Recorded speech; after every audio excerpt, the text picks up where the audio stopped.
Sortez de là, enfoiré. Amenez-vous. J'ai ma cracheuse qui attend.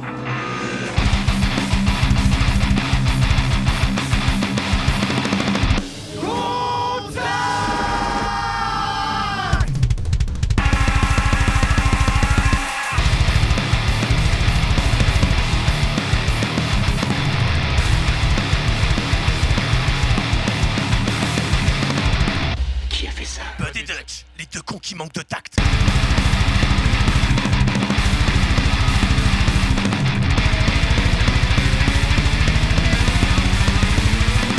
Hey, salut les branleurs, salut les branleuses, j'espère que vous allez bien. Alors on s'extirpe du trou de balle de son Ladyboy et on se concentre un tantinet soit peu pour ce nouvel épisode de Contact, le podcast animé par les deux cons qui manquent de tact, en compagnie de mon Mighty Bud. Comment il va mon frérot? Toujours, et ça va, et merci, toujours là, fidèle au poste, et ce soir, évidemment, on n'est pas que tous les deux, et j'espère que tu vas bien toi aussi, et que notre invité va bien.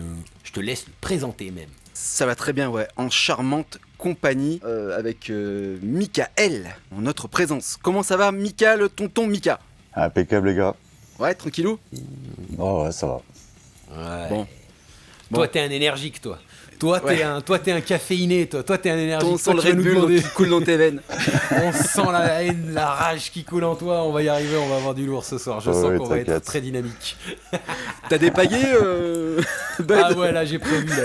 J'ai bossé toute la journée comme un enculé. Là, on est lundi soir, là on est bien, là je suis chaud. Là. Bon, Michael. Alors, ce qu'on va faire dans un premier temps, c'est on va demander qui tu es. Te présenter à nos amis branleurs-branleuses qui savent peut-être pas qui tu es, donc on va te laisser la parole. Prends tout le temps qu'il te faut, mets-toi bien, détends-toi de la muqueuse et explique-nous un petit peu qui tu es, d'où tu viens, etc. etc. Ok, bah salut. Je suis de la région marseillaise. Ok. Je suis rédacteur pour le magazine Metallian, Vecteur. Je suis rédacteur pour certains webzines comme France Black Death Grind ou La Rode Noire. Je suis community manager de Metallian, je participe à l'émission de radio L'Entre du Métal et on est partenaire avec les Brewers Fromel au petit salon de métal. Eh ben dis donc, on n'a pas, pas un enculeur de mouche ce soir, j'ai l'impression quand même. Ok, putain, ça fait un moment. Tu peux nous dire dans quelle tranche d'âge tu te situes, parce que j'ai des doutes avec ta voix et le bruit de ta barbe sur le micro que tu dois pas avoir 19 ans à peu près. Non, j'ai 22. Ok, ça va, c'est que t'es un grand de ce monde. Petite stamina pour 22 ans quand même. Hein. grave. Bonsoir, j'ai 18 ans. Non, ça, c'est à force de traîner avec les anciens, ça. Ils ont des teints sur toi. C'est ça. Oui. Bon, à 43, c'est un ancien, on a quand même un ancien là. Pas mal. Ouais, ok, C'est d'accord. gentil. Ok, Donc, de la région marseillaise. Vas-y, mon Ouais. Bud. Non, vas-y, région marseillaise, ça rédacte, ça envoie du lourd, donc ça doit faire un petit moment que t'es dans le game. Est-ce que tu nous raconterais un petit peu comment t'es arrivé dans le métal, tu vois? Dans le métal sans écrire ou dans le métal tout court? Dans le métal tout court, écoute, hein. On va commencer Cheminement par... naturel, on va dire. Ouais, voilà, cheminement. Ok. J'écoutais déjà de la musique, mais je crois que c'est à peu près vers mes 10 ans que je suis tombé totalement dans le métal. Sûrement par rapport à un album de Slayer, un album de Pantera, enfin un album de Metallica, la base à mon époque. Ouais. Et puis après j'ai enchaîné vers du plus agressif, le death, le black, et ainsi de suite. Ok. Tu t'es radicalisé. Exactement. Mais la question importante, vers quoi ton cœur il balance? C'est quoi un petit peu ton style de prédilection là dans ce putain de paysage qu'on connaît là des styles de métal? Le death et le black. Ok, t'as des petits refs à nous donner comme ça? En death, tous les grands quoi, hein, Dismember, Obituary, Morbid Angel, Merciless, enfin toute la scène française aussi bien sûr, Benighted. En black, je serais plus Mutilation, Marduk, je serais plus Emperor, Satyricon, les bases quoi. Enfin les bases. Ok. Non. J'écoute beaucoup d'underground aussi. Ah, qu'est-ce que t'as comme pépite underground à faire découvrir aux branleurs et aux branleuses? Et ça c'est important. En plus moi je suis consommateur là. Sur le black, là il y a le dernier Ashrad qui est sorti, j'avoue que j'ai beaucoup aimé. Il y a Griffon qui a sorti un album vraiment merveilleux. Cette année, le dernier Mutilation m'a vraiment laissé sur le cul. Necrowatch, à la base c'est du death, mais là je trouve qu'ils sont passés plus du côté black, donc ça m'a encore plus régalé qu'à l'habitude. Ouais, c'est un peu mes coups de cœur de l'année, quoi. Ok. Donc underground, donc tout le spectre en fait. Tout le spectre, que ce soit un peu plus connu. Parce qu'en fait, sur les réseaux, on te voit avec pas mal de monde. Nouvelle génération et très ancienne génération aussi. Salut les gars. Notamment on t'a vu avec... quoi là-haut l'homme saucisson. Et avec Didier Bourdon aussi. J'ai pas eu cet honneur, mais... Ah bah David Vincent, si tu veux. Ah ouais. Putain, j'avais pas la rêve carrément. On va tous les niquer. Oui. On va tous les niquer, les envahisseurs. Il l'a pas. Oui, non, ça c'est...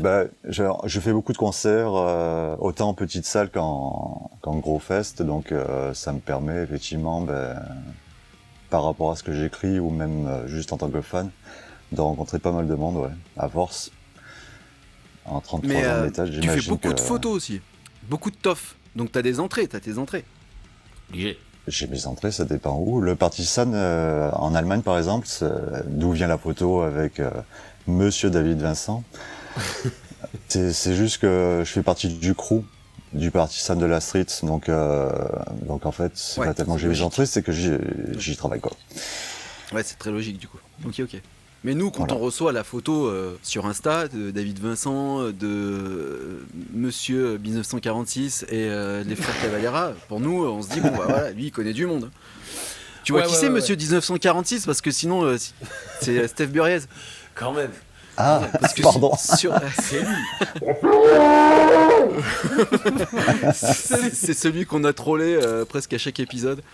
Qui est une personne qu'on respecte beaucoup, par ailleurs. Mais grave, on te kiffe, hein, Steph, si un jour t'entends ça ou quoi que ce soit, mais on te kiffe. Moi, j'ai trop de respect pour toi, c'est juste que je m'empêcherai jamais de rigoler avec ce côté. Ce côté, mec, t'as une gueule de pilier de bar que personne te couchera jamais à l'apéro, tu vois, c'est pas possible. Et de toute façon, vous le coucherez pas. Ah ouais, non, je suis sûr que je meurs avant, je pense, franchement, ah ouais, mon foie, il a plus le temps de traiter l'alcool et je meurs avant, c'est sûr et certain.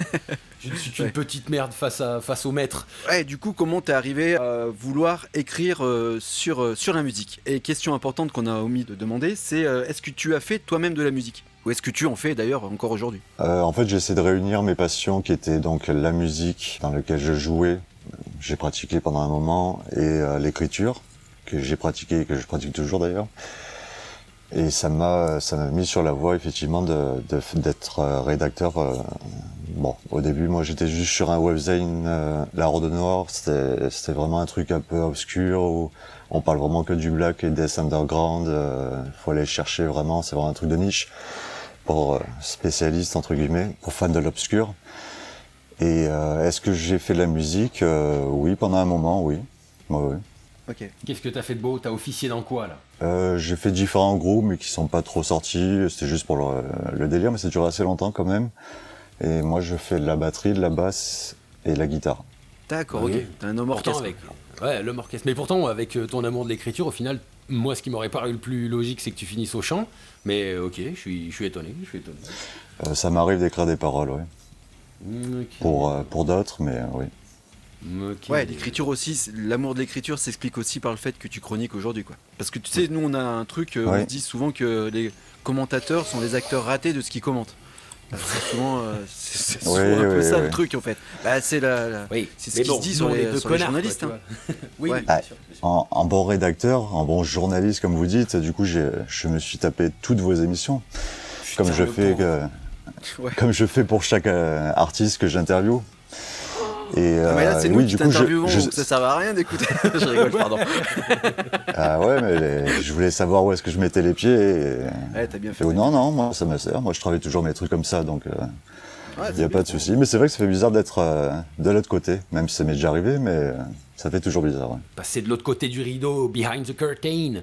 Bah oui, forcément, parce que tu nous as intrigués. On a vu que t'étais quand même bon. Il y a le franc-parler du Sud, même si là, t'as l'air un peu plus asthénique. Je pense que en sortie de sieste. en sortie de sieste, tu vois, on dirait, voilà, tu vois. Mais voilà, tu sais dans quoi tu mets les pieds. Et justement, on reviendra un peu en deuxième partie une fois qu'on aura fait le tour de qui tu es, de qu'est-ce que tu fais là. Est-ce que tu aurais des petits coups de gueule, des petites saloperies à nous placer qui vont nous faire plaisir.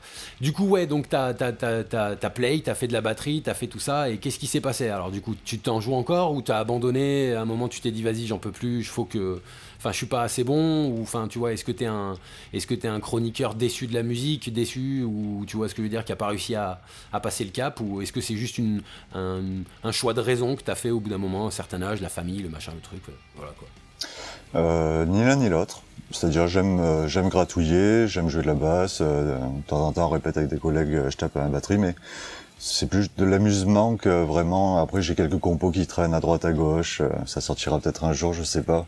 J'ai tellement de projets que c'est difficile d'associer celui-là en plus.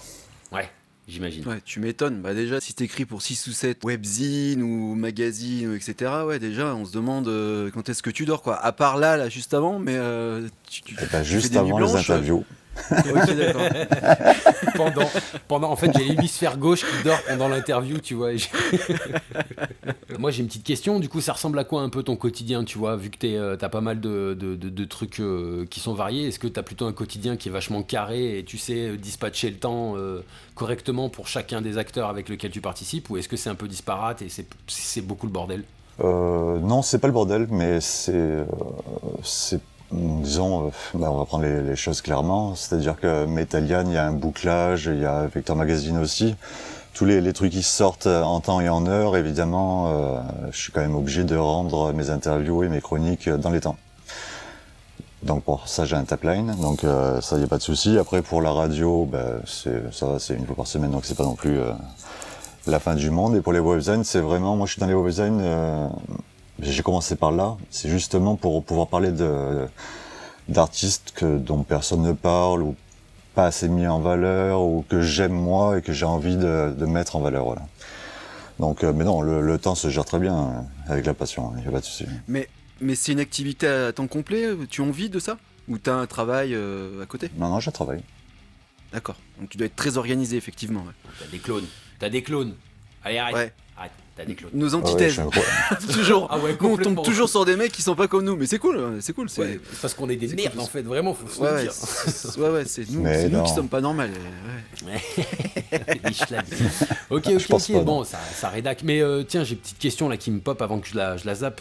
Ça fait 2-3 fois qu'elle me passe par le crâne. Est-ce que ton cursus scolaire, ça a été un cursus L, pour que t'en arrives à aimer les lettres, écrire, les trucs comme ça? Oui, j'ai fait la fac de lettres d'Aix-en-Provence, ouais. Pour avoir là autant l'amour de la lettre comme ça, c'est quand même pas non plus. C'est que tu dois être un lecteur, un amateur de la lettre. Donc ok, je ne suis point étonné. J'adore lire. Je lis toutes les biographies des groupes. Je lis par plaisir, hein, pas pour faire des articles ou quoi. Hein, mais depuis que je sais lire.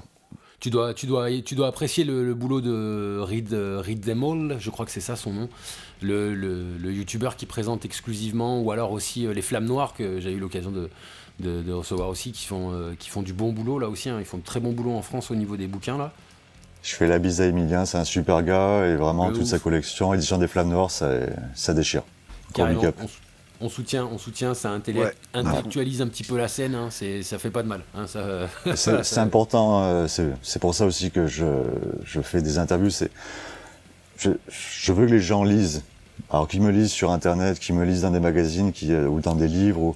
Moi je suis pour ça en fait, je suis pour la lecture qui amène aussi forcément à écouter la musique, voilà. Et hors du métal, t'as des trucs un peu, ou t'es vraiment genre en vase clos et t'écoutes que du métal? J'ai 2 enfants. Donc Chantal Goya oblige. Ça dépend de l'âge, des fois c'est du Joule le pauvre. Attends, il est à Marseille. Oui, pardon. Ouais. C'était sympa de vous avoir eu. Allez, bonne soirée les gars. Reviens. Et pourquoi il n'y a pas de vidéo là? Je suis en train de faire un doigt, personne ne le voit quoi. Ah, tellement dommage.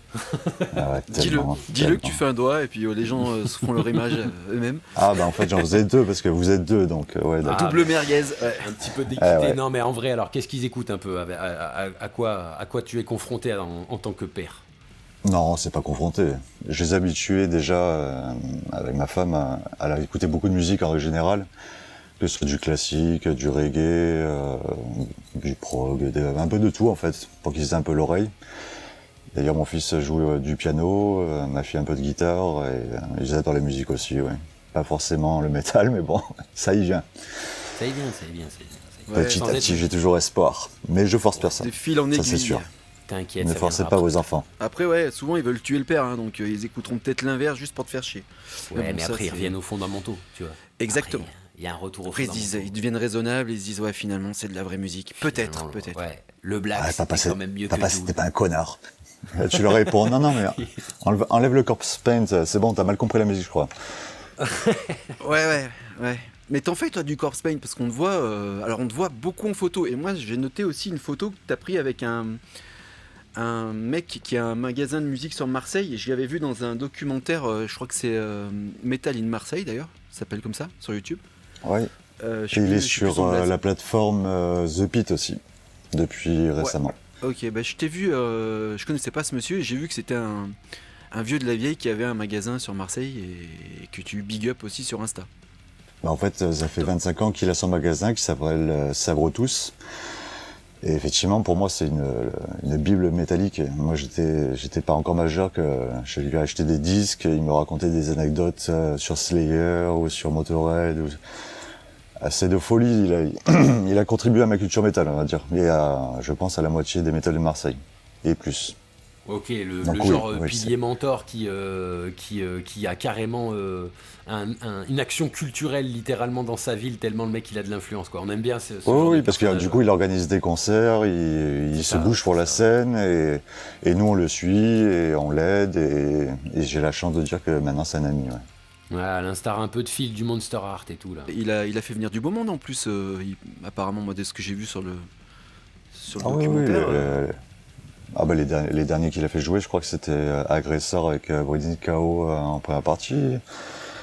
Il y a eu du Incantation, il y a eu du...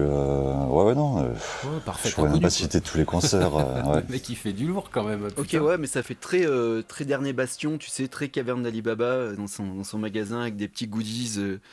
En tout cas, de ce que j'ai pu voir. Après, étant pas de Marseille, je me rends pas compte, mais en tout cas, ouais, il transpirait la passion, ce monsieur. Donc j'ai vu que tu l'avais big up sur Insta et voilà. Ouais, je t'ai obligé. Ouais. Big upper. C'est ça un petit peu si je devais synthétiser ton rôle, c'est big up tous les acteurs, tous les mecs qui se bougent le cul. T'as l'air d'être sensibilisé, mine de rien, aux mecs qui se bougent le cul, vu que t'en es un évidemment, mais aux mecs qui passent du temps, qui passent de l'argent, qui passent de l'énergie dans le soutien de la scène métal, parce que tu vois, depuis tout à l'heure, tu nous as parlé de gros groupes, mais tu nous as aussi parlé de scène underground, et tu sais que, voilà, si t'as tout écouté, tu sais que ça nous touche forcément avec Monseigneur, voilà, tu vois, forcément, donc ça fait plaisir, mais tu dois avoir un peu du cœur à l'ouvrage avec ces mecs, tous ces gars que tu connais, et du coup, tu bouges un petit peu, ou t'es pareil, tu restes sur Marseille, c'est un peu sectorisé, ou voilà, tu nous as dit en Allemagne tout à l'heure, mais est-ce que tu montes sur Paname, qu'est-ce que tu fais un peu, est-ce que tu bougeasses? Dans l'Europe entière, oui. En Allemagne, en Italie, en Espagne, Bordeaux, Nantes, Lyon, ce qui n'est pas très très loin. Partout. Là où la musique est bonne, en tout cas. Oh. Okay. Chez Jean-Jacques Goldman, du coup, pardon. Oui. Ataratata, soutenir Massisteria parce que... Exactement. Et du coup, moi j'ai une question, c'est comment ça se passe un peu sur Marseille, un petit peu la musique métal, comment elle se développe sur Marseille? Est-ce que tu as l'impression que ça avance, les choses avancent, ou c'est un peu en effectif réduit, on va dire? Il y a deux facettes, c'est-à-dire il y a un peu moins de monde, on va dire, au concert, mais ça dépend lesquels, forcément. Après, on a pas mal de bons représentants, de mon point de vue, après, c'est que je suis pas objectif sur ça, mais bon. Marseillais, on a une belle scène quand même, avec des Achiavel, des Aqua, des Corpus Diabolis, des Breeding Chaos, des Dismo, des... Très bonne scène hardcore aussi, hein, vu que t'es pas trop dans le hardcore, Landmarks, on est un peu plus... Landmarks, ouais, Dagoba, ah oui, Common Enemies, bien sûr, non, on a une grosse scène. Il y a eu Tripod à l'époque. Oh putain, Tripod, mec, bien sûr. J'ai les cheveux qui ont poussé là. Oh, calme-toi. Attends, big up à Tripod, mec. Ah, de ouf. Je les ai vus en concert, j'étais un gamin. Ah bah pareil. Et moi, je les ai rencontrés parce que j'habitais pas loin du chanteur et quand ils ont monté leur collectif, moi j'étais avec eux, quoi. Donc c'est cool. Ouais. Alors moi, j'ai joué avec eux en première partie dans le sous-sol d'une pizzeria. Donc, fantastique. Voilà. Donc, si tu veux de l'underground, je vais t'en donner. Ah putain, de l'underground. Et c'était du métal et une 4 fromage. Ouais, c'est ça. C'était magique. Par contre, on avait pris une tartine monumentale, le trio des enfers. C'est le truc qui a plu là, justement, comme on faisait les réflexions la dernière fois, tu vois, le côté mainstreamisé. On en reviendra en deuxième partie, mais le côté de mainstreamer la scène, on perd ces putains de trucs magiques là. Pareil, j'ai des anecdotes de potes qui ont vu Nostromo dans des caves. Les mecs sont sortis parce qu'ils se sont chiés dessus, tu vois. Tellement il y avait des basses, tellement ça jouait fort, les mecs ils s'étaient chiés dessus. Du coup, c'est magnifique, tu vois. Là, tu peux pas être plus dans le métal que dans des caves de chez des potes ou des mecs, tu vois, avoir des groupes où aujourd'hui ils font des stages de fous. Mais bon, bref, on y reviendra après la pause musicale, quoi. Du coup. On viendra citer notre fiel habituel un peu plus tard. Bah du coup, je crois que pause musicale qui va s'imposer là. Allez, why not.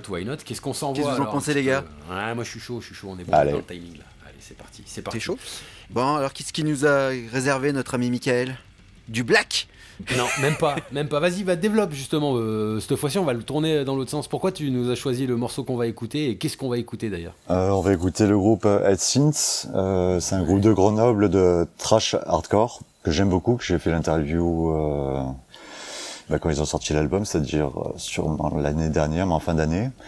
Et là, ils repassent vers chez nous dans le sud, donc je me suis dit, tout le monde va s'attendre à ce que je balance un groupe d'amis, entre guillemets, ou du black bien burné. Ben non, je tape dans le hardcore et c'est très bien. Très bien, contre-pied, comment tu régales? Et ben c'est parti, 8 Sins avec Last Action 0, les branleurs, les branleuses, on revient tout de suite, let's go. Hey, t'aimes bien les omelettes? Tiens, je te casse les œufs.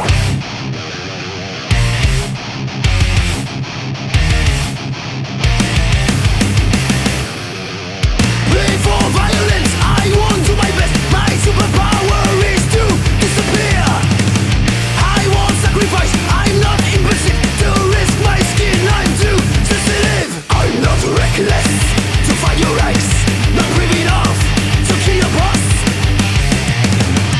I won't take your place, I avoid carnage. I won't save your soul, and it's dangerous. No superpower, not a life savior. I am the last action. Zero.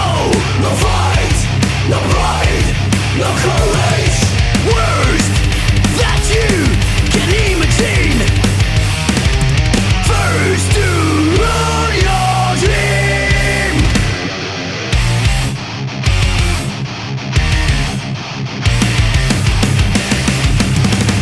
Brave for bravery, I've no ability. My better illusion is evasion. Can't use my karate, master forbids me. Won't bring into your house, why do you call me loose? I'm not headstrong, if it goes wrong. If you need help, don't be for dead. Someone sucks you badly, oh I'm sorry lady. Maybe you should start to question yourself. No superpower, not a life savior. I am the last action. Zero. No superpower, not a life savior. I am the last action. Zero. No fight, no pride, no courage.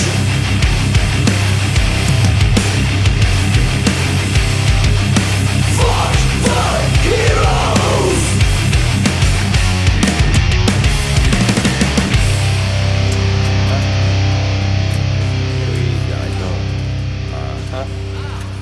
Oui, bien sûr. Oui, c'est ça, tu as raison. Oui. Oui. Vous êtes avec le spectacle? Oui.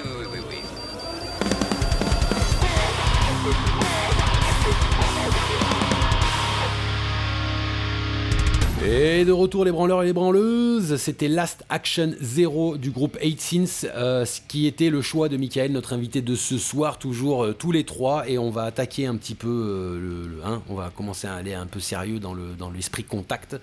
Donc on va commencer à poser un petit peu des questions, et est-ce que Dutch tu veux commencer ou est-ce que tu veux que j'attaque ?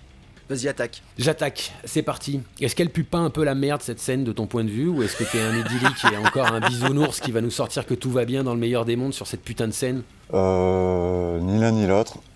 C'est-à-dire, je pense qu'il y a des bons trucs. Contraire. Je l'ai pas dit. T'es qu'un con, Dutch, t'es qu'un con. Merci. Non, je pense que j'ai un petit coup de gueule par rapport à ça en règle générale, mais c'est vrai que il y a beaucoup trop de festivals à mon goût en France, ce qui est en train de tuer petit à petit les petites scènes. C'est ce que je vois vraiment se passer malheureusement. Les groupes, ceux qui ont la cote entre guillemets, bouffent la place aux petits aussi. Donc je trouve pas ça ouf. Et c'est qu'une poignée de personnes qui dirigent le métal en France, et ça faut pas se le cacher de toute façon. Révélation ? D'accord, bon, toi qui as ton pied dedans un peu plus que nous, j'ai envie de dire, tu viens juste appuyer cette analyse qu'on s'était faite, donc c'est tenu par une poignée de gens. Maintenant, est-ce que ces gens sont vertueux ou est-ce qu'ils sont avares selon toi ? Ça dépend lesquels. Mais après, j'ai envie de te dire, dans les autres styles musicaux, même dans, allez, on va dire, les entreprises ou la société en général, c'est la même chose. Est-ce que c'est bien, est-ce que c'est mal ? Je sais rien, qui je suis pour juger, qu'est-ce que j'en ai à foutre. Oui d'accord, mais c'est juste que, tu vois, à l'instar du rap, il restait que deux choses qui étaient intrinsèquement et essentielles dans son essence de même, quelque chose de contestataire et de rébellion, c'était le rap et le métal. C'est pour ça que ça pose problème. Si on te dit ça dans l'électro, on s'en bat les couilles. Dans le reggae, on s'en bat les couilles. C'est pas contestataire, c'est pas rebelle dans son essence. Alors que, nécessairement, le métal qui dit métal, dit punk, dit rock, tout le batafouin est dans le rap, tu vois, c'est pour ça que ça pose problème. Enfin, après, moi, ça me pose problème. Je viens pas imposer mon point de vue, bien sûr, tu vois. Est-ce que tu penses, ce groupe a vocation à s'élargir, tu vois ? Ou qui veulent bien rester entre eux Non, ça s'élargir. Après, tout le monde sait de qui on parle, hein, on voit toujours les mêmes noms. Il suffit d'aller 2-3 fois au VIP du Hellfest ou des trucs comme ça, et puis vous savez qui c'est, quoi. Et c'est qui ? Mais ça a tendance à s'élargir, clairement. On n'y va pas. Nous, on sait pas, on n'y va pas, du coup. Moi, j'ai pas le temps, il y a trop de concerts. Mais bon, je vais pas trop à Hellfest non plus, d'habitude. Juste cette année, je suis allé. Ok, t'as un avis un petit peu aigre sur le Hellfest ? J'avais un gros avis.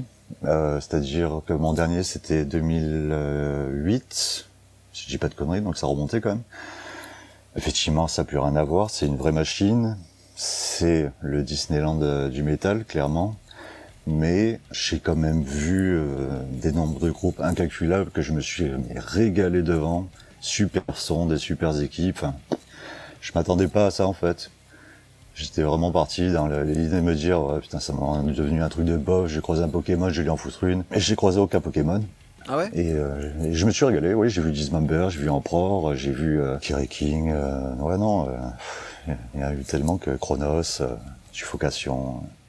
Ouais, mais c'est assez partagé en fait. Évidemment, il y a tous les groupes du monde qui sont passés là-bas, donc c'est vrai que ça régale si tu vas que pour la musique et tout, mais c'est vrai que à 22 millions de budget, s'ils font pas venir des bons groupes, oui. Tu vois.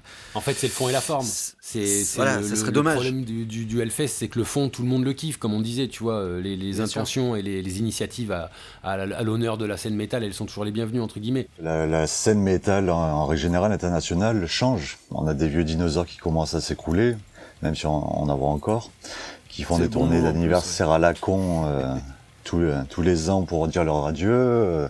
Donc faut bien trouver une nouvelle formule et des nouveaux groupes à mettre en haut des affiches, quoi.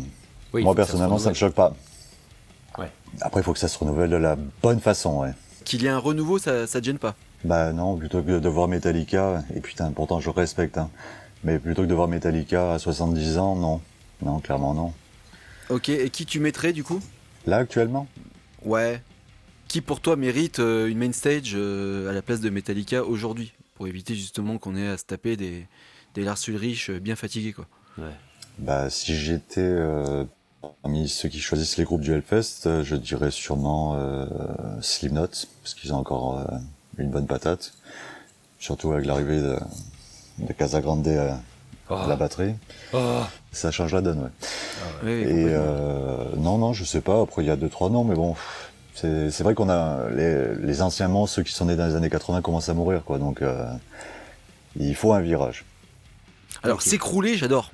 Tu vois, les vieux dinosaures qui s'écroulent, moi j'ai l'image, tu vois, ils s'écroulent, ils ont plus les genoux, tu vois, ils ont les os qui cassent en fait, tu vois, c'est vraiment, t'as choisi un bon mot, et ouais, s'écrouler, c'est vraiment le truc, ouais, nickel, parfait. Après, le problème, c'est qu'il y a un renouvellement de cette scène, mais c'est comment la nouvelle scène qui arrive va se comporter, quelles vont être leurs limites morales, leurs limites d'avarice, de toute cette merde qui ouais, leur la musique scène, aussi. Leur musique aussi, bien sûr, mais je veux dire, on a quand même... Moi, j'ai plus peur aujourd'hui de comment ils vont se comporter que de la musique qu'ils vont faire, parce que la plupart du temps ils savent très bien faire de la musique, c'est pas un problème, c'est juste le comportement qui pose souci, quoi. Je parle au sens large, hein. C'est-à-dire vraiment la morale, le code dans laquelle ils se placent, c'est pas c'est bien, c'est pas bien, c'est comment ils vont essayer de bouffer le game, est-ce qu'ils vont se manger entre eux, est-ce qu'ils vont accepter les Pikachu, est-ce qu'ils vont revenir à une racine, tu vois, c'est plus là-dedans, tu vois. Bah après ça c'est toujours fait, hein. Je veux dire, on est français, on est métalleux, ça fait quand même double dose. Si on n'est pas là pour râler, je vois pas qui c'est qui va le faire. Donc ceux qui sont pas contents de l'affiche du Hellfest ou du Motok ou de n'importe quel festival, qu'ils aillent dans les petits concerts enfin et qu'ils arrêtent de nous casser les couilles, quoi. Ouais, mais t'as raison, parce que souvent ceux qui se plaignent c'est ceux qui y vont, donc oui, c'est... Oui, ou même ceux qui y vont pas d'ailleurs, j'aime oui, beaucoup, aussi, j'ai discuté avec un gars qui crachait sur le Hellfest, il a jamais foutu les pieds, il va lui dire pour juger déjà vas-y, plutôt que de regarder Arte comme un con. Ouais, mais t'as assez d'images justement dans la forme pour voir que ça te correspond pas maintenant, tu vois, avec... t'as carrément des mecs, ils parcourent le Hellfest avec une caméra. Donc t'arrives à te mettre en situation, tu vois. Ouais, t'arrives à te projeter plus facilement. Oui, je dis pas que ça remplace le fait d'y aller, vraiment. Mais maintenant, on arrive quand même à se projeter, ouais. Donc, quand tu vois tout cet artifice, je comprends aussi ceux qui râlent et qui y vont pas. Moi, j'ai une question, c'est... tu travailles chez Metallian. Oui. Et Metallian fait partie un peu de tout ça. Rockard, Metallian, tu vois, c'est des gros trucs solides, historiques, et ils font partie un peu de tout ça. Donc comment toi tu gères ça un petit peu, ton côté un petit peu dissonant sur le fait que il faut renouveler les trucs et d'être dans un truc un peu vieux jeu, old school. Ouais, old school, qui a pignon sur rue, tu vois, comment tu le gères un peu ça, toi? Alors moi je le gère très bien parce que je suis ni patron de Metallian, ni rédacteur en chef. Donc on me propose des trucs, si j'aime je le fais, si j'aime pas je fais pas, je propose des trucs, si ça peut passer ça passe pas je repropose. Donc en fait j'ai pas ce problème là. Je suis pas à l'intérieur de la rédaction, on va dire, en haut, quoi. Mais est-ce qu'il y a des clauses à respecter, par exemple si tu veux faire une chronique sur un groupe ou quoi que ce soit, tu vois? Est-ce qu'on t'impose des choses à dire, à pas dire? Dans aucun truc que j'écris, c'est-à-dire aucun magazine, radio, webzine, on m'impose quoi que ce soit. Ouais. Et ça a été ma démarche depuis le début, de toute façon. Si j'aime pas, je fais pas. J'ai pas le temps. Il y a trop de groupes que j'adore et que j'ai envie de mettre en lumière, en avant. Groupes aussi, d'ailleurs. Pour faire ça, ouais. Ok, donc tu n'es pas de la catégorie sale race des chroniqueurs de merde. Parce que nous, on a tendance à penser que c'est comme ça. Alors, sous plusieurs aspects, parce que, comme on disait, tu vois, c'est un peu les commentateurs ratés de ce qu'ils commentent. Je veux dire, les acteurs ratés, pardon, de ce qu'ils commentent. Mais aussi, moi, j'ai jamais compris le fait de mettre des notes. Je sais pas si toi, tu fais ça, de noter un groupe scolairement. Tu fais ça? Par obligation, oui. Mais pourquoi par obligation? Par obligation, parce que le magazine le fait depuis 1991. Ah voilà, donc là, ce serait gênant de pas le faire. Ouais, mais là, on est dans une clause, il a raison, on est dans une forme d'obligation. Est-ce que c'est quelque chose... Après, tu as le droit aussi d'être critique tout en validant ce truc-là, mais est-ce que la manière de voter scolaire sur 20 sur 10 d'un groupe, est-ce que tu trouves ça cohérent, ou est-ce que c'est quelque chose que tu trouves désuet ou débile, je sais pas. Moi, même mettre certaines étiquettes, ça me paraît un peu lourd maintenant. Ok. Ouais, tu commences à avoir un nombre d'étiquettes. Post, black metal, hardcore, truc, machin... c'est bon, il fait du métal le gars, arrête un peu. C'est pas parce qu'il porte une capuche et un masque qu'il fait autre chose, je veux dire. Il fait du métal, ça s'arrête là. Bon. Il faut bien orienter aussi le lecteur, donc je comprends plus ça que les notes. Après les notes, je veux dire, si j'ai aimé le disque, ça me dérange pas. Nous, surtout, c'est pas des notes, c'est pas des notes précises. C'est pas bombes, 18 sur 20, c'est pas... Ouais, voilà. Ouais. Donc en fait, c'est juste pour dire si c'est un bon album, excellent, ou vas-y mon gars, va l'acheter quand même. Ok, et vu que t'es dans le game du chroniqueur, du rédacteur et tout, est-ce que toi, avec le recul, tu trouves que c'est un univers qui est corrompu, qui est pourri, ou est-ce que c'est amené par une majorité de gens qui ont vraiment la passion et l'amour de la zik? De ce que j'ai vu, en tout cas, parmi les nombreuses années, là, c'est qu'il y a beaucoup de passion. Et beaucoup font ça vraiment avec le cœur, ceux qui représentent les groupes, les managers et tout. Ils sont vraiment à fond derrière leur groupe, ils veulent vraiment une interview, donc ça permet, si j'aime, moi je fais, donc ça permet des contacts et ça permet aussi d'établir qui est bien et qui est pas bien dans ce putain de milieu de merde. Ok. Ah, donc ce putain de milieu de merde. Ok, donc ouais, tu mets quand même des adjectifs à la fin de tes phrases, toi. Hein. Ouais, quand même. Ok. Putain. Déjà, il n'a pas fait des putains tout le long, alors qu'il vient de Marseille, je trouve ça déjà pas mal, tu vois. Il dit pas putain ni con. Rien du tout. Ok, bon, cette scène, elle est pourrie, là. Qu'est-ce qui se passe, là? Nous, on entrevoit, là, peut-être de chercher un peu des solutions avec Monseigneur Dutch, là. Qu'est-ce qui se passe avec cette scène, là? Qu'est-ce qu'on fait? FDLDDE. FDLDDE, là. Qu'est-ce qu'on fait? On laisse pourrir le fruit et on vient récolter ce qu'on peut derrière, parce que qui dit fruit pourri, dit aussi graines qui repartent. Mais où est-ce qu'on fait quelque chose et on vient mettre des coups de pied dans la fourmilière? Taille à la tronçonneuse. Ah putain, Qu'est-ce que vous appelez la scène est pourrie? Il y a des trucs qui sont pourris dans la scène. Elles sont maintenues par une minorité de gens. Ils sont pas nécessairement les moins vénaux de l'humanité, tu vois. Tout ce genre de trucs-là. Une trop grande quantité de festivals, comme tu disais tout à l'heure, par exemple. La mainstreamisation du Hellfest, le Pikachisme, et tout ce que tu veux. Donc voilà, il y a quand même quelque chose qui est en train de pourrir d'un côté. Ça veut pas dire que tout est pourri. Je devrais pas être aussi absolu. Je sais, Seigneur Dutch, je devrais pas être aussi absolu, je t'emmerde. L'institutionnalisation là. De la scène. Voilà, donc est-ce que toi tu la trouves pourrie? Est-ce que tu vois ce que je veux dire? Est-ce qu'il y a quelque chose de beau à travers tout ça? Ou est-ce que c'est en train de gangréner? Voilà, je cherchais ce putain de mot depuis tout à l'heure. Est-ce que c'est en train de gangréner, ça pourrit l'augmentation, tu vois? Alors moi, quand j'entends comment va la scène, moi je pense musique. C'est-à-dire, je pense pas forcément aux gens qui dirigent les festivals, les machins, les trucs. Honnêtement, j'en ai rien à secouer, c'est celui-là qui dirige. Comment va la scène française? Je peux te dire qu'elle va très très bien. Et pour voyager un peu, on me parle que de ça, quoi. Et c'est pas parce que je suis français, hein. Tout le monde adore beaucoup de groupes. Il y en a des super groupes en France. On n'a rien à envier à personne maintenant. Je veux dire, on a des pépites qui s'importent bien, qui font le tour de l'Europe, voir du monde.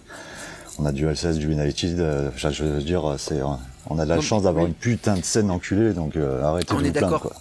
On est d'accord, mais par prolongation, il y a des gens derrière tout ça. Oui, voilà, exactement. Tu pourras pas empêcher nous aussi, on aimerait bien retenir que la musique. Mais la musique, elle appartient à certains, tu sais toi-même qui l'a dit. Un peu le droit de vie ou de mort sur un groupe, en gros, tu vois. Ouais. Nous, on a entendu des dingueries, hein, vraiment, de groupes sur qui on mettait une croix dans le dos et c'était cuit pour eux, rien que parce que ils faisaient tel ou tel style ou qu'ils portaient tel ou tel nom, des trucs comme ça, tu vois. Donc il y a des gens derrière la musique, il y a des gens derrière toute forme d'organisation, on va dire. Par exemple, la FMM, qu'est-ce que tu penses de ça, toi? Qu'est-ce que tu penses de cette initiative-là? La Fédération des musiques métalliques? Ouais. C'est une bonne initiative. Après, est-ce que ça va donner vraiment ses fruits ou c'est juste un truc... Je peux pas te dire, je connais pas l'avenir, mais en tout cas, ça va dans la direction du métal. Il faut, pour avoir les aides de l'État, malheureusement, ou les aides tout court, hein, des mairies, pour les salles, pour les machins, on est obligé quand même d'avoir un épicentre de tout ça quelque part. Pascal l'a créé. Est-ce que ça va marcher? J'espère. Voilà. Moi, j'espère. De toute façon, il fallait que quelqu'un se mettre en avant pour faire ça et pour avoir justement des thunes pour les petits groupes, pour les gros groupes, pour faire monter le métal d'un cran, quoi. De mon point de vue, en tout cas. D'accord, mais est-ce que tu fais partie donc... Enfin, là j'ai une question, tu vois. Est-ce que tu trouves ça pas un petit peu dommage de se comporter en fait comme des adolescents dans cette scène? Parce que finalement, en fait, c'est on fait les rebelles, on veut de l'autonomie, on veut de la respectabilité, mais on vient demander 20 balles à nos parents pour sortir, tu vois. On n'est pas foutu de nous aller tondre la pelouse chez des vieux pour récupérer 20 balles. j'ai l'impression qu'on n'est pas foutu de nous-mêmes avoir la capacité, les couilles, l'autonomie financière pour faire ça sans avoir à lécher des bites, en fait, à sucer des nœuds auprès de mairies ou auprès d'institutions, alors qu'on n'est pas débile, on est capable, on est autonome, on n'a pas besoin de ça. C'est juste qu'il faut viser moins bas. On fait pas venir Metallica, on le fait venir qu'une seule fois. On fait pas venir Iron Maiden l'année prochaine, n'importe quoi, mais on baisse un peu les trucs pour qu'on puisse rester autonome. Et est-ce que je dis pas est-ce que tu partages, parce que c'est pas vraiment ma question, mais est-ce que tu trouves pas qu'il y a un côté adolescent dans notre comportement sur la scène, quoi ? Si, il y a un petit côté de manque de maturité évident. Après, oui, ouais. Dans le contexte actuel, c'est vrai qu'en plus de mes casquettes de rédacteur, récemment, avec la page qu'on a créée Brother From Hell, on organise des concerts et on s'est confronté justement à ce genre de problème en France. C'est-à-dire les mairies, les associations qui veulent pas parce que c'est du black un peu trop burné à leur goût, ou quand je vois la pancarte ridicule du motocultor, t'as pas le droit de porter un t-shirt de Bourzoum ou Mayhem, j'ai envie de te dire va mourir quoi. Donc, ouais, voilà. Sans parler de l'annulation de Destroyer, okay. Voilà. Donc là, je lève encore 2 doigts, mais cette fois, c'est pas pour vous. Mais c'est vrai que par rapport à des trucs comme ça, nous on l'a vécu personnellement. Nous, on s'est fait annuler une date. Après, on est des Marseillais, et on sait rebondir. Donc du coup, on a fait exactement la même date, mais le lendemain et ailleurs. Dans une salle privée. C'est ça, tu vois, c'est ça qui soulève Bud, en fait. C'est ce côté mature, en fait. Si vous n'arrivez pas, bougez-vous le cul et refaites-le le lendemain et faites des doigts aux mecs qui vous mettent des bâtons dans les roues. Et je fais la bise au docteur Tournesol qui va sûrement m'écouter encore et qui va nous tweeter à fond et nous faire de la pub. Et je fais la bise à Martyr aussi, mon collègue. Évidemment. Ouais, mais voilà, vous êtes sortis les doigts du cul, vous avez pas été voir papa pour lui tirer la manche et dire viens m'aider, le monsieur il m'embête, tu vois ce que je veux dire ? Ouais, c'est ça. Sauf que là, c'est trop. Attention, je veux absolument pas être incisif dans ce que je vais dire, mais là, c'est trop petit. Là, au point où on en est dans cette réflexion, c'est qu'il faut que ça soit global. Il faut que ça soit déjà les premiers à l'intégrer en eux, cette vision-là, c'est les groupes. Tu vois, c'est les groupes, parce que derrière les groupes c'est eux qui doivent soumettre les organisations. Une organisation sans groupe, je suis désolé, je paraphrase Max Waimi, mais ces mecs-là sans groupe ils n'existent pas. Tous ces gens-là ils n'existent pas. Bah ouais, je l'ai fait. Mais ouais, mais parce qu'il faut rendre à César ce qui est à César. Moi je veux bien le critiquer sur ce qu'il est critiquable, mais il y a des trucs, ça sert à rien d'aller faire semblant que ça soit mon idée alors que c'est lui qui l'a dit en premier, tu vois ce que je veux dire, et dire que ces gens-là, en fait, non, t'inquiète, ces gens-là, ils n'existent pas sans les groupes, tu vois. Donc, à un moment, je pense que c'est au groupe en premier de mettre la pression à ces organisations en disant maintenant, faut arrêter, tu vois. Et peut-être pas se mettre en assaut ou quoi que ce soit, mais tu vois, arrêter de croire que c'est les subventions et les trucs comme ça qui vont réussir à leur sortir la tête du cul, tu vois. Ça va vraiment être des initiatives qui tiennent de la scène, pour la scène, par la scène. De manière globale, mais de manière locale. Enfin, globaliser le truc un peu local. Tu vois ce que je veux dire ? Tu prêches un convaincu, hein. Bon, ok, cette scène, qu'est-ce que t'as comme alternative là ? Quel est le modèle aujourd'hui en France qu'il y a comme Festoche ou comme Asso ou n'importe quoi, mais quel est le modèle le plus vertueux que tu peux nous dire ? Oh, le plus vertueux, je sais pas, je pense que... d'Asso... Moi, je suis vachement attaché au festival Muscadès, ça c'est sûr en France. Parce que c'est vraiment familial, c'est vraiment un régal de retrouver toutes ces personnes, mais ça reste un festival à taille humaine. Donc je suis pas sûr que ce soit possible de comparer ça au Wacken, au Hellfest ou à tous les autres. Mais je pense qu'ils vont dans la bonne direction, ils se prennent pas la tête, tout ce qui est gagné est réinvesti pour refaire une putain d'autre affiche l'année d'après, donc ça c'est un vrai modèle et c'est tenu par Benoît que j'embrasse et qui est vraiment un super gars avec tout son assos. C'est vraiment pour moi le modèle à suivre. Ok. Bon, déjà on a une piste. Le Muscadès. Ok, d'accord. Et des associations. Est-ce que tu connais des associations ? Benoît Denis, il vous en parlera. Hein. Eh ben, dis-lui de venir. Ouais, nous on n'invite personne, c'est les gens qui viennent. Tu vois que le discours et tu vois le langage qu'on tient, il y a des gens qui veulent pas se confronter à ça, donc on le comprend, on va pas perdre du temps à envoyer des mails à des gens qui veulent pas se confronter au fait d'aller un peu directement, et même j'ai envie de te dire, j'ai même envie de te piquer au vif, genre balance des blazes si t'as des blazes, tu vois, mais d'aller trancher dans le vif et vraiment de sortir ces balls et de les poser sur la table, tu vois, parce qu'il y en a ils veulent pas, justement, ils sont trop tranquilles, c'est pas ça leur délire, tu vois. Si lui il a des choses à dire, il est la bienvenue évidemment, quoi, et on fera la promotion de son Muscadès avec plaisir, parce que rien que le blaze me plaît. Évidemment. Donc plaisir. Il y a un côté terroir. Hein, ouais, il y a un côté terroir. Il y a du vin et de la mort, c'est bon, il peut venir. Ouais, c'est ça. Tu sens qu'il y a de l'alcool et du métal. Bon, on ne demande pas vraiment bien plus, donc ça va, c'est cool. Tu vois. Ouais, puis ça sonne pas pompeux, tu sais. Non. Non, pour le coup, non, franchement, non. C'est vrai que c'est. Et du coup, je vois que tu es assez actif sur les réseaux sociaux. Est-ce que tu consommes les réseaux sociaux YouTube, j'ai envie de dire, est-ce que tu suis des mecs en particulier où il y a des mecs qui te font complètement vriller. Tout à l'heure, il a cité Max Waimi. J'ai l'impression que tu as fait un ulcère ou tu t'es chié dessus. Non, clairement pas. Déjà parce que je pratique pas la chiasse dessus. Mais non, ça peut partir tout seul à partir d'un certain âge, tu sais, on contrôle plus son sphincter, donc. Oui, je suis encore loin de ça. Et je te remercie de t'inquiéter de la santé de mon sphincter. Mais non, du tout. Est-ce que je consomme pas mal de podcasts plutôt que YouTube, dans le secret des dieux par exemple. Pour citer que ça. Big up à lui. Big up à Sylvain, et dans lequel j'étais passé l'année dernière, je crois. Pour parler de black metal, ouais, voilà. Et sinon, non, j'écoute les trucs de la radio. Oui, sur YouTube, il y a plein de trucs, mais je trouve qu'il y a beaucoup de poseurs qui connaissent pas le métal, ou alors s'ils le connaissent, c'est vraiment pour mettre leur projet en avant. Et Des noms. Ceux qui ont des groupes et qui passent finalement au Hellfest et que, oui, non, il n'y a pas besoin de citer, non? Enfin, vous les connaissez. Bataille, Bad Situation, Dark tous, Throne. Quoi, ouais. Crystal Throne, pardon. Ouais, parce que Dark Throne, ça va, ouais. Non, ça va, ça passe. Non, pardon, je m'excuse, les branleurs, calmez-vous, je m'excuse. Ça va. Dark Funeral. Ça fait partie, voilà, typiquement, là on est dans le bande de trous de balles. Ça fait partie de ce qui gangrène directement ou indirectement une partie de la scène, parce que ça pose un modèle qui est corrompu et qui infuse, comme je te reprends pour la phrase, qui infuse dans la tête des gamins, tu vois.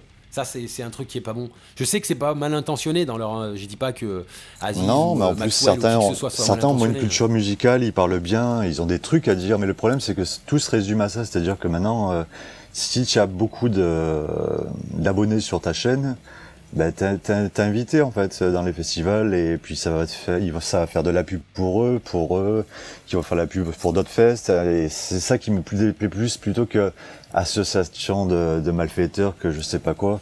Non, c'est pas ça la scène. C'est pas ça la scène. Moi, ce qui me dérange, c'est plus justement qu'on invite plus des youtubeurs que des gars qui ont un label depuis 30 ans, ou des gens vraiment qui se battent pour le métal toute l'année, et parce qu'ils font une vidéo à l'année sur le Hellfest avec des millions de vues. Ça, on en a rien à branler. Oui. Oui, voilà. C'est ça qui gangrène la scène. C'est pas les artistes. Non, on a de super scènes en France en plus, donc vraiment, putain, on a des super festoches. Le Hellfest, moi j'ai vu des gens venir de Mexico, ils m'ont dit qu'ils n'avaient jamais vu ça de leur vie. Et pourtant ils ont les États-Unis, ils m'ont raconté, ils vont dans des trucs incroyables. Nous, on fait que râler, mais en vrai, on a grave de la chance. Faut arrêter un peu les haineux là. Oui, t'as raison. Quand tu voyages, tu te rends compte qu'on est assez chanceux en France. Hein. Oui, bien sûr. Tu vas au Grass Pop et que tu as la bouche jusqu'au genou pendant 3 jours, tu es content d'être au Hellfest, parce que le Hellfest, dès le lendemain, il y a de la paille partout. Moi, je suis pas d'accord. Mais moi, je suis pas d'accord. Oui. Lui, il veut moi, j'ai fait des Eurokéennes. Voilà, moi, j'ai fait des Eurokéennes où franchement, les gens, c'était des tas de boue. Il faut que ça soit la guerre. Et là, même cette année, c'était la boue au Hellfest. Il a plu toute une après-midi. Synthétique, arrête, frérot. Mais tu rigoles, j'étais de la boue partout pendant Metallica. Ouais. Bon, mais il faut jeter sur Metallica. J'ai loupé Lars, il est trop petit, merde. Chier. Ne serait-ce que parce qu'il aurait peut-être mieux joué avec une bouse dans l'œil, lui. Ça y est, vous m'avez réveillé, putain.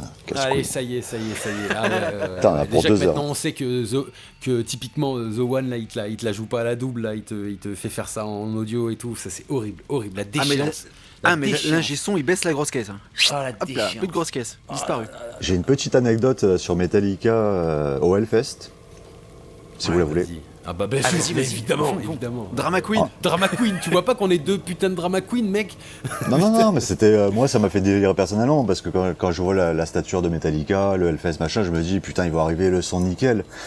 Et le son de basse, il se trouve que sur les 5 premiers morceaux, donc déjà c'est trop long. Je sais pas si vous voyez ce qu'il était le mec du son, mais bon, passons. La basse était vraiment mise en avant. Et putain, j'ai senti une vengeance par rapport au Injustice for All, où on oublie la basse et la plupart des albums de Metallica, avant les 3 premiers évidemment. Et j'ai kiffé, mais comme une merde, à entendre ces putains de morceaux avec une vraie basse. Oui. Alors que tout le monde râlait, ouais c'est dégueulasse, la basse elle est mise en avant. Bah non, en fait elle est pas mise en avant, elle est mise au vrai niveau mec. Ouais, c'est juste ça. T'as normalement, et voilà. Et le mec qui reconnaissait même pas les chansons, et j'étais mort de rire, et moi j'étais au taquet, putain.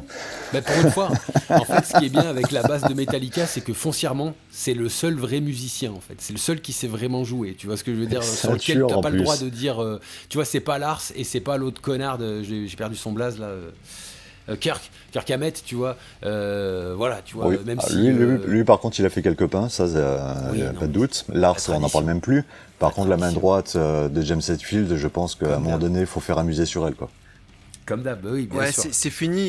Et ça, c'est très pertinent ce que tu dis. Moi, j'ai un pote qui est un fan inconditionnel, absolu, depuis la nuit des temps. Et il me disait, ouais, là, il fait plus rien avec sa main droite, Hetfield. Il joue la moitié de ses trucs. Enfin, apparemment, c'est horrible, quoi. Moi, j'aimerais bien voir les bandes son. Moi, je vous le dis direct, j'aimerais beaucoup voir les bandes son. Et ça, c'est un problème qui a soulevé et qu'on peut soulever ensemble tous les trois, si vous voulez. C'est la multiplicité des groupes qui commencent à jouer avec des bandes son. Je parle pas de samples, hein. Ça n'a rien à voir. Hein. Je parle pas de mecs qui remplacent un instrument qui n'existe pas. Hein. Je parle de vocodeurs sur les voix, je parle de layers de voix où à la fin il y a 10% de la voix initiale du chanteur qu'on entend, tout le reste c'est de la bande son. Je parle évidemment des grosses caisses de Lars Ulrich et de bien d'autres. Je parle pas de Trig évidemment, mais voilà, ça aussi c'est en train de corrompre la scène, tu vois. Ça c'est typiquement un peu pas la mainstreamisation, mais carrément tu vois la pognoification, tu vois, la starification. Faut que ça soit plus gros, plus fat, plus Rammstein, plus de feu, et du coup faut pas laisser la place à l'incertitude ou à l'erreur, et du coup ben voilà, on met des bandes son, quoi. Ouais, et ça me rappelle justement un truc qu'avait dit Joseph Duplantier, où il avait dit les bandes son de Gojira en concert, c'est du délire. Heureusement qu'il y a Mario, en fait, il disait. Donc j'avais trouvé ça super honnête de sa part, parce que l'ensemble est monstrueux, hein, Gojira. Mais il disait, quand on sort nos pistes les unes après les autres à la fin du concert, qu'on les réécoute, il disait c'est catastrophique. Et heureusement qu'il y a Mario qui remet tout droit, tu vois ce que j'ai avec sa grosse caisse. Donc c'était. Ça c'est des gros groupes. Ouais. C'est pas des monstres. Oui, pardon, oui, mais là tu parlais du batteur, effectivement, c'est des monstres, mais petit big up à Mario, parce que vraiment c'est l'un des meilleurs batteurs du monde à mon avis actuellement. Ouais. Bah ça rend fier un peu, à force d'avoir eu cette politique, d'avoir honte d'être français, d'avoir honte de représenter notre propre pays à l'international. Ça fait quand même un peu du bien de voir des têtes comme ça, effectivement, comme Gojira, souvent on en parle, Len Marks, Rise of the North Star, qui sont un peu le trio. On a Pierre Rétien à la batterie, et oublions pas quand même, on a Morgane Berthet à la batterie en France. Laisse tomber le niveau des mecs, quoi. Tu vois, en France, on a du très très lourd, il n'y a pas à rougir. C'est pour ça d'ailleurs que c'est le modèle culturel qui pose problème, parce que du coup finalement les groupes on les a. Donc c'est bien que c'est le modèle culturel qui fout la merde pour qu'on en arrive à râler en permanence et pas trouver satisfaction à tout ça. C'est, tu vois, niveau culturel, on n'y est pas du tout. Hein. Ouais, non, je sais pas, toi t'as quand même du recul, Michael, tu vois, t'as du recul dessus. Est-ce que, en plus, tu voyages à l'international? Tiens, voilà, parfait. Tu voyages en Europe, tu as du recul sur la manière dont sont amenée la musique, comment elle est créée, les modèles culturels, je parle bien, pas des groupes. Est-ce qu'il n'y a pas un putain de problème avec le modèle culturel français? Alors déjà, je sais pas s'il y a un problème, mais il y a un fossé entre les pays du Nord et nous, clairement. Ouais. Que ce soit Norvège, Suède, même Danemark maintenant, Allemagne. Par rapport à nous, c'est le jour et la nuit, quoi. Eux, ça fait partie de leur écosystème naturel. Donc c'est une musique comme les autres. Après, est-ce que c'est bien ou pas bien, je sais pas. Parce que c'est pour voir Mayhem avec des gros plans tout pourraves à la télé norvégienne, je suis pas convaincu que ce soit si important. Je suis vraiment un fan de Mayhem. L'équilibre, mais c'est l'équilibre qu'il faut trouver entre mais il est dur à trouver. Genre les pays du Sud, par contre, à l'inverse, nous on se plaint, mais va voir ce qui se passe en Italie et en Espagne, quoi.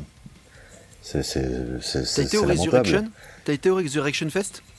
Une fois, ouais. Ouais. Et alors, qu'est-ce qui se passe du coup, pour organisation moyenne, les mecs connaissent pas le métal visiblement derrière la sono. Après, je dis pas que c'est tout le temps comme ça, hein, mais moi, les fois où je suis allé, c'était pas. Et ils sortent de moins en moins de groupes parce qu'ils ont plus l'envie, ils ont plus. C'est pire que la France. Hein.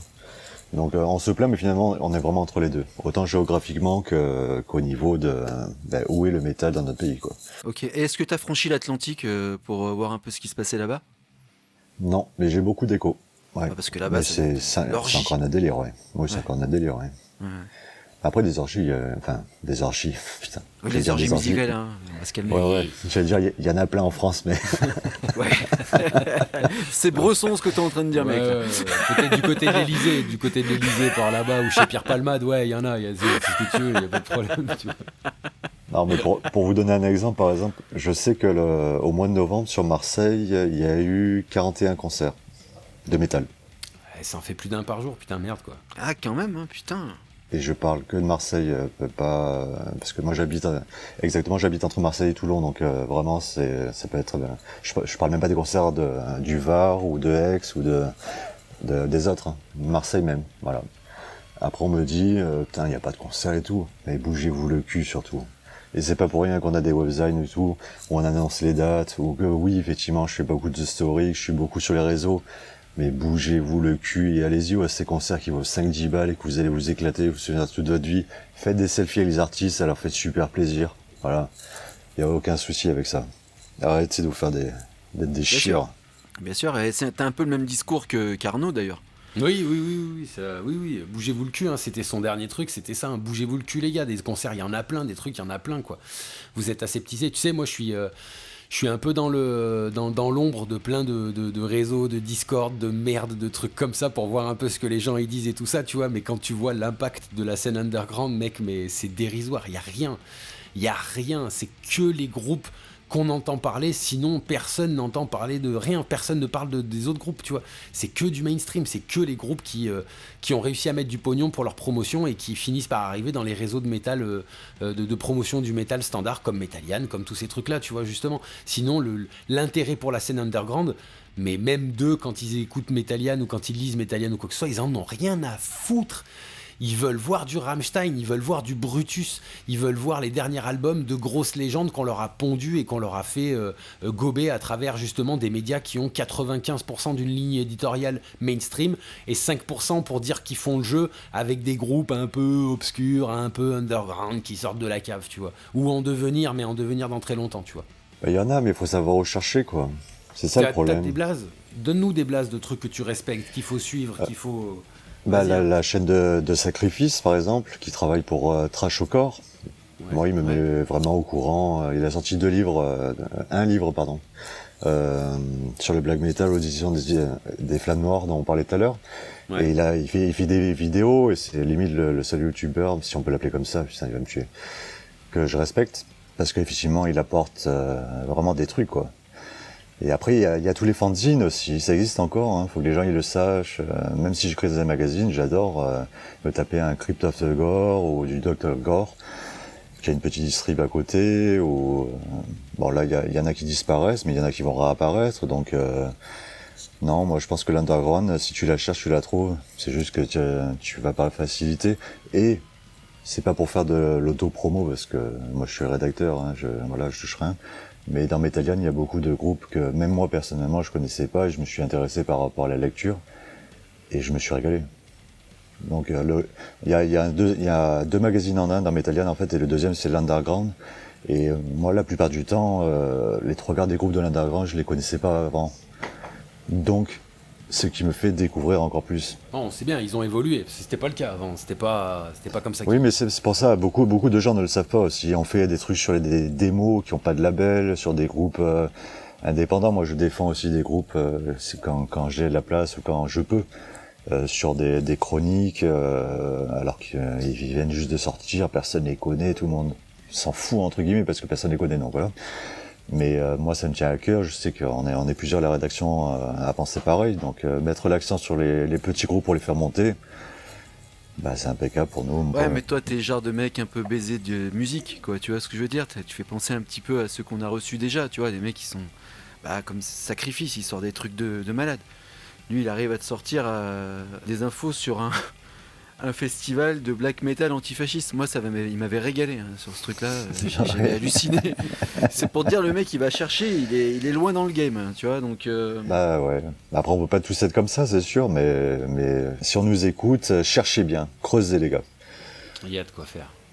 Il y a de quoi faire. Il y a beaucoup de trucs. Ouais. Dracahorn, Mornos, écoutez les petits trucs qui viennent de vos régions. Commencez par votre région en fait. Je suis sûr que la moitié des métalleux, ils connaissent même pas le métal de leur région. Ce qui me paraît incroyable en fait. Bien sûr, c'est vrai. Bien sûr, comme je te dis, c'est déjà soutenez votre scène à la place de prendre des places à 500 boules pour un festival qui est à 800 bornes de chez vous, où tu vas avoir des stars mais que tu en as rien à branler. Et putain, mais renseigne-toi sur la salle qui est à 10 minutes de chez toi, mec. Il y a des groupes qui sortent des bons trucs, renseigne-toi. Et bougez-vous le cul. C'est ça qu'ils veulent. Ils veulent des flammes, ils veulent des grandes roues, ils veulent des trucs. Ils veulent pas de la bière tiède. Mais non, c'est juste qu'ils sont pas au courant ou qu'ils font pas la démarche de chercher. C'est pas forcément qu'ils veulent ça, c'est juste que des fois ils le savent même pas. Même moi, alors que pourtant je suis quand même au courant de pas mal de trucs, je me dis putain, je savais même pas qu'il y avait le concert samedi dernier voilà. Mais tu sais, non plus à tous. Pour être honnête, avec Bud, on connaît, tu vois, on en a organisé des trucs aussi. Les gens, ils sont aussi de mauvaise foi, tu vois. Faut aussi acter ça. On est français quand même. Donc ils sont pas au courant. Ça se chiffre quoi. Ils sont pas au courant, mais pas que quand même, tu vois. Nous on est français et marseillais, donc on cumule un peu, mais. Ouais, pareil, double peine, putain. Non mais ouais. Je sais pas si c'est mieux que français parisien, tu vois. Ouais, bon putain. Eux, tu peux même pas dire que. Bonne fin d'émission. Tu vois ce que je veux dire. Deuxième mot. Je pense que. Ouais. Ah putain, encore un doigt. Il est parti tout seul celui-là en plus. Ah bah celle-là, ouais. Ah bah Paris, désolé les gars, mais ouais. Non mais voilà, tu vois, c'est le comble. C'est le comble. C'est qu'en fait, au final, quand on vous entend, on entend qu'il y a des choses qui se passent de partout. Mais en fait, quand on voit la scène telle qu'elle se définit, il y a une minorité de gens qui kiffent ce genre de démarche-là et une majorité qui veulent des grandes roues et des flammes. Du coup, en fait, on a la scène qu'on mérite et c'est un petit peu ça le côté défaitiste qui est en train de me brasser de la scène pour faire un peu de perso et voilà, c'est tout. Mais pour dire, voilà, c'est brassant en fait. Ça déçoit à mort de ce que le métal va devenir si ça continue comme ça, tu vois. D'accord, il y aura toujours de l'underground, j'en suis sûr et certain, c'est pas un problème, c'est juste que ça sera relégué vraiment à un point... Ça sera juste à des élitistes. Ouais, des élitistes. Faudra bourriner en fait. Faudra que tu mériteras ton groupe. Après, peut-être que c'est pas une mauvaise chose, mais tu mériteras ton groupe parce que t'es allé le chercher. Parce qu'en dehors de ça, t'auras du baby metal et tous les grands noms qu'on entend, du Spirit Box, du machin, les couilles, et Rammstein et je sais pas quoi. Et on a l'impression qu'il y a 10 groupes de métal en fait dans le monde quand t'écoutes la majorité des métalleux français, tu vois. C'est pour ça que l'une de mes premières phrases, c'était vraiment la prolifération des festivals en rapport avec les petits concerts underground. Pour moi, c'est plus ça qui tue la scène nationale et le métal en général que le reste, ou la poignée de gens qui dirigent, blablabla. Non, c'est faux, les gars. C'est intéressant. Trop d'offres. Oui, trop d'offres. Avant, on avait... c'est les festivals estivales.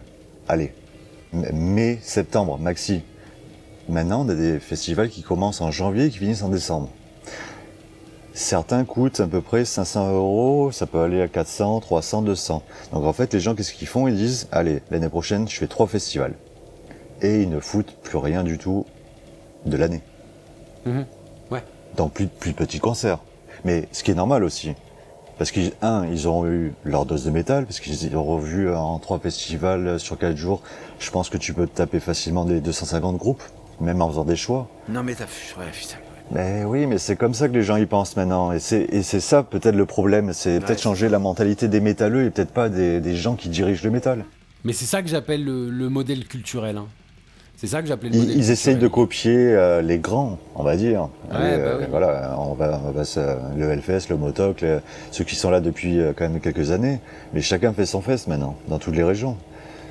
C'est un peu, faudrait circoncire un peu l'offre, tu penses, toi? Après, je pense qu'il en faut pour tout le monde, mais c'est dommage de devoir circoncire les festoches, bien sûr. Ouais, c'est ça, c'est... Oui. Putain, faut que j'arrête les mots tout seul, tu sais.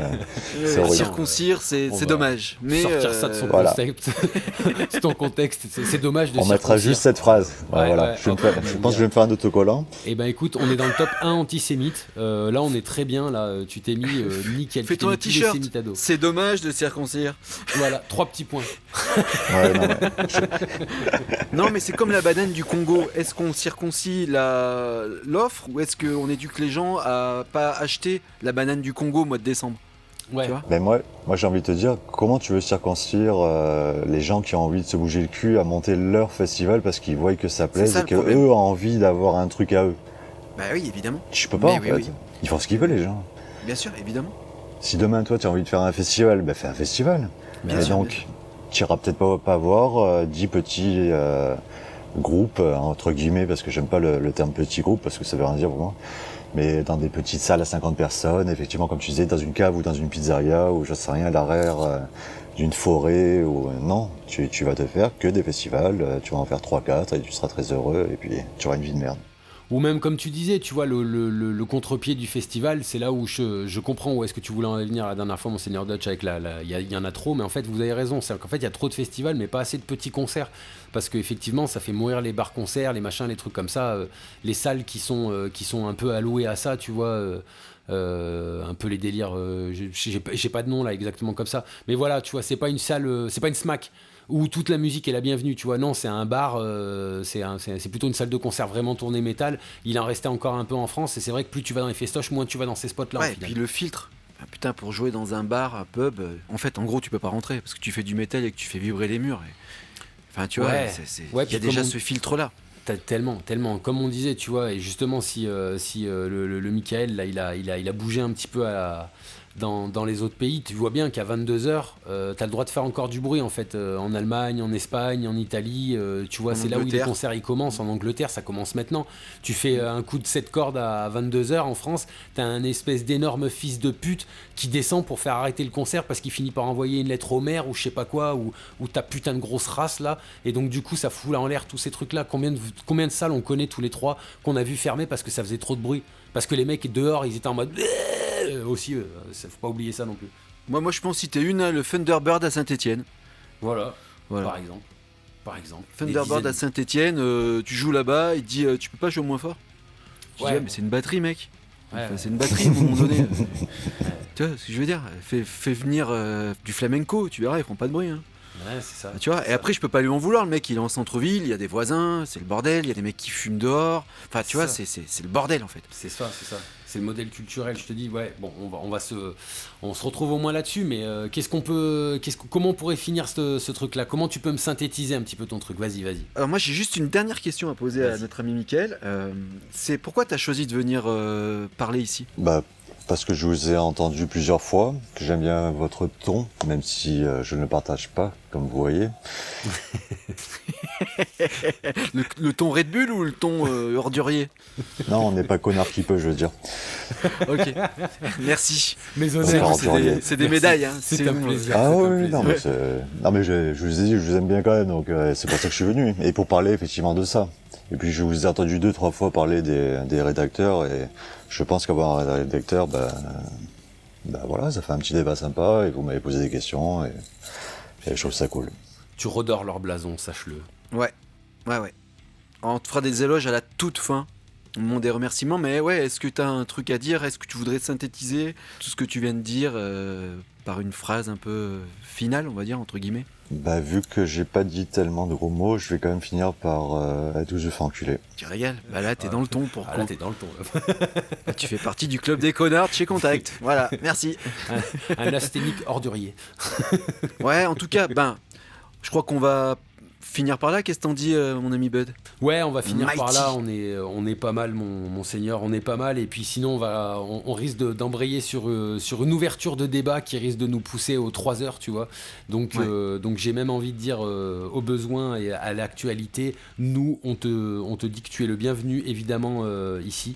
On te remercie énormément, Mickaël, parce que c'était vraiment trop cool, effectivement, et je déconne pas. Je sais pas si mon seigneur Dutch partage, mais vraiment, t'as redoré l'image des sales races de chroniqueurs, tu vois, en mettant un petit peu d'eau dans le vin là.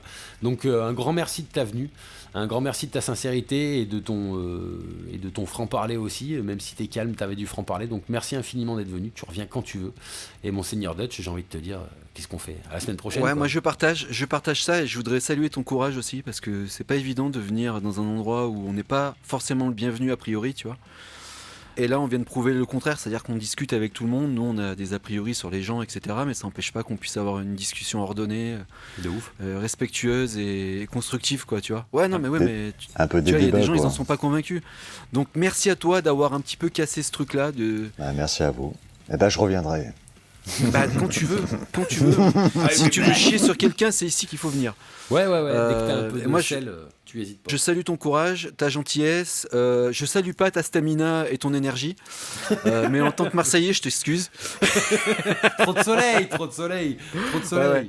Trop de vitamine D apaise les mœurs. C'est ça. Ouais. C'est l'horreur. Et du coup, merci à toi. Merci d'avoir répondu présent. Je vais laisser mon ami Bud pagayer pour cette fin d'émission. Et je vous dis tous, allez vous faire enculer les branleurs et allez suivre notre ami Michael qui va nous donner ses réseaux ou qui va les faire passer par Bud, etc. Exactement. Bisous les branleurs. Bisous Monseigneur Dutch. Ouais, Michael, avant de se dire au revoir, est-ce que tu as des réseaux à balancer pour te suivre sur Instagram? Qu'est-ce qu'il faut chercher? Qu'est-ce qu'il faut taper? Dis-nous ça. Ouais, sur Facebook et Insta, mais vous pouvez suivre la page Metallian aussi, les brevets Fromel, la plupart des trucs où je bosse. On tape quoi alors? Putain, on tape quoi? Michael, Mika, H, pas de H, 2L, la putain de toi. Qu'est-ce qu'on tape sur ces putains de réseaux pour te trouver? C'est ça le plus important. Je vais le faire à sa place, il s'appelle Michael, H-E-2-L 13 sur Instagram déjà. Déjà, ça vous donnera des bonnes bases. Et après, il y a tous les liens pour aller là où il travaille. Parce qu'il a du mal à expliquer un peu. Il est un peu, il est un peu fatigué là. Ça y est, c'est l'apocalypse. Ça y est, il est cuit là. Non, il est cuit, donc... Michael, c'est l'heure de la verveine et au lit là. Et hop là.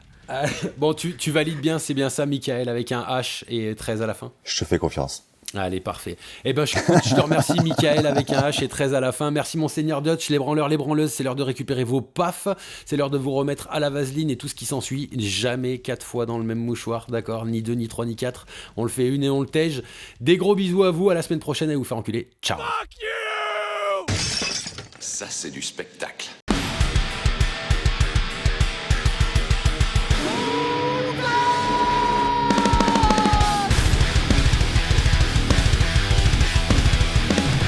Dutch bitch.